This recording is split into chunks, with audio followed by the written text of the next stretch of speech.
Have you ever bumped into someone you knew at the gym and wished you hadn't worn your bleach-stained t-shirt and mismatched shorts? This is the Lululemon consumer's worst nightmare, and the reason why they invest in attractive and fashionable athletic apparel. We are 3 Jacks 1 Jill Productions working in conjunction with the Lululemon Athletica marketing team, and we are presenting our strategic business proposal.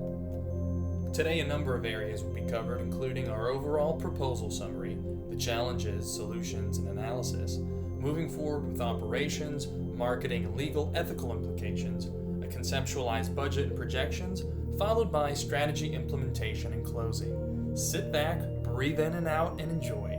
Namaste. Lululemon is a lifestyle of health, wellness, and luxury. Today, we show you how we plan to open new doors and revenue streams for the brand. Let's start with the overall problem and our proposed solution. Lululemon Athletica is lacking brand recognition amongst the sports apparel world. We have not targeted any specific sport outside of yoga or running, and Lululemon doesn't promote popular athletes to endorse any of our products. We instead use an ambassador program that reaches out to local health and fitness instructors that promote our core values. In return, Lululemon gives our ambassadors free product to wear and promote. While Lululemon does use social media platforms such as Twitter and Facebook, due to our lack of brand recognition, these efforts are not reaching the majority of potential customers. We believe that the reason for Lululemon's unsold apparel is purely related to brand recognition and lack of athlete sponsorship. Currently, our unsold products are being sold out of our Lululemon outlet stores. We anticipate connecting the brand to an athlete with a strong social media presence and following, one that lives a lifestyle that's cohesive to the Lululemon brand. We feel that the addition of connecting the brand with an athlete beyond our current ambassador program will help marketing efforts. The athlete that we have selected for our campaign is Miesha Tate. Attaching a sponsorship to Miesha Tate, whose nickname is Cupcake, to the Lululemon brand could significantly bring national recognition to Lululemon. She's a great fit for several reasons. Miesha is an up-and-coming athlete in her sports field of MMA. She currently has no athletic sportswear sponsorship. And finally, she has the traits that Lululemon is looking for in the ambassador program. To effectively compensate for the overstock of product and the need to preserve the luxury reputation of Lululemon Athletica is to create a new brand extension called Lululemon Sport. This will be a cost-effective line that would help eliminate the current Lululemon outlet stores that are in operation. Our thought behind Lululemon Sport is to rebrand the clothes that are not selling so that financial profit is made. Let's now embrace and take a closer look at the Lululemon Athletica brand. Lululemon creates apparel that empowers people to reach their full potential through providing the right tools and resources and encouraging a culture of leadership, goal setting, and personal responsibility.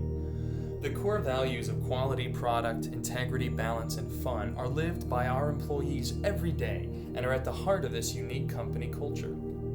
The vision, as described by founder Chip Wilson, is, "Our vision for our store was to create more than a place where people could get gear to sweat in. We wanted to create a community hub where people could learn and discuss the physical aspects of living, mindfulness, and living a life of possibility." Now we will break down the company's financials. First up is the good.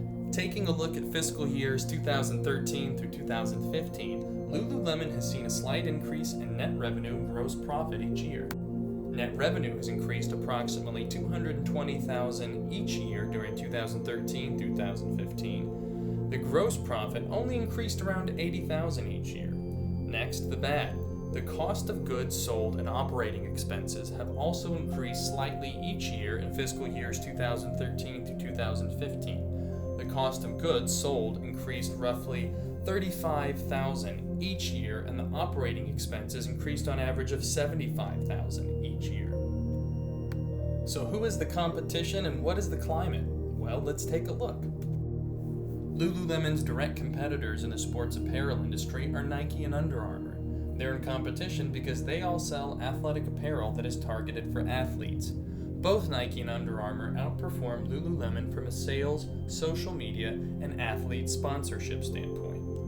For the climate, Politically, there are great tax incentives offered by the government to Lululemon. Economically, the fitness apparel market is price sensitive, and the difference in prices can lead to consumer base erosion. Socially and culturally, there's increasing consciousness towards healthy living. There's also a heightened societal awareness about the sourcing of materials and environmental footprint for products.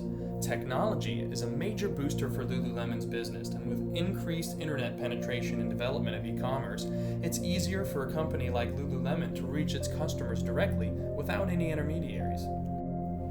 Lululemon's brand brings the best quality of material, but unfortunately it's expensive, and they lack popular athlete sponsorships and the social media presence that comes with that. Nike and Under Armour are brands that what they lack in product quality they make up for in affordable cost and athlete sponsorships that promote a generous social media following. Now, we all know none of this would be possible without an operations team that's properly equipped to handle the job, so let's take a look at how this proposal will impact Lululemon operationally. A general restructuring of the marketing team is already in place with the introduction of 3JAX1 Jill that fulfills the need of sports marketing and media experience. We'll continue by adding a sponsorship director and a sponsorship marketing coordinator, both of which will ultimately be under the director of marketing. As we allocate staff, we'll focus 30% to social media, 50% to sponsorship, and 20% to art direction. The sales and marketing component is key to the proposal's success. The Misha Tate limited edition line will be that of a sports bra and short set, as well as an athletic pant that will be stitched with the specialty lemon cupcake logo to tie both Lululemon and Misha together. The website will feature a major push in promoting Misha and connecting her to the brand, featuring Misha wearing Lululemon apparel as well as her limited edition line. The connection with Cupcake will be established through the campaign with the following slogan: "Don't let the cupcake nickname fool you. I'm #LuluStrong." We'll continue to drive marketing to digital platforms because here at Lululemon, that's what we do best. Let's take a look now at how digital marketing components will be used in this campaign strategy. This marketing drive will be measured by website traffic and the increase of social media following to the Lululemon social platforms. The limited edition line will be featured in select Lululemon stores across the country. The social media presence and connection with the brand will continue through year 2 of the sponsorship. A social media campaign will surround her healthy lifestyle of training, including a web series featured on the Lululemon web space and YouTube channel, capturing her day-to-day training while wearing Lululemon apparel. A big part of any presentation is to carefully look into the legal and ethics of the proposal. The legal areas to focus on are Misha and her medical suspension and how that will affect timelines for promotions coinciding with her fights, the clause that limits her ability to be seen in other licensed apparel outside of the ring, intellectual property and licensing of the limited edition brand, and ethically there will be a morality clause implemented to ensure that Misha aligns herself with the Lululemon brand. Proposal budget and projections. Year 1 of the financials show a small increase as Misha Tate introduces Lululemon to MMA fans and her social media followers. Year 2, the branded clothing line is introduced. Year 3 sees continued revenue growth with some expected slowdown as Lululemon outlet stores are rebranded as Lulu Sport. Looking at net profit and expenses for the 3 years, there's an expected increase in operating costs, which are largely offset by the reduction of overstock as well as the influx of new customers.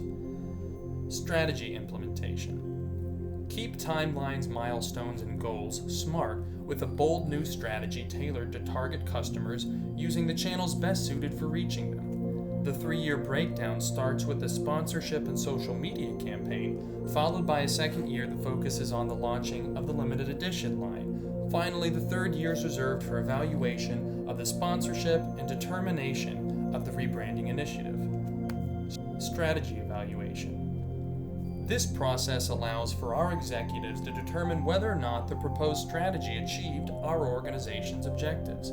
Basic strategy evaluation includes reviewing internal and external factors, as well as measuring the campaign's execution and taking corrective actions. By the end of year 2, all social media engagement will be analyzed. The benchmarks set and agreed upon by our executives will define the success of the limited edition line, as well as the eventual rebranding efforts. Here's a link to our marketing piece, and I'll go ahead and ask any other questions Here are our references, and thank you so much for your time.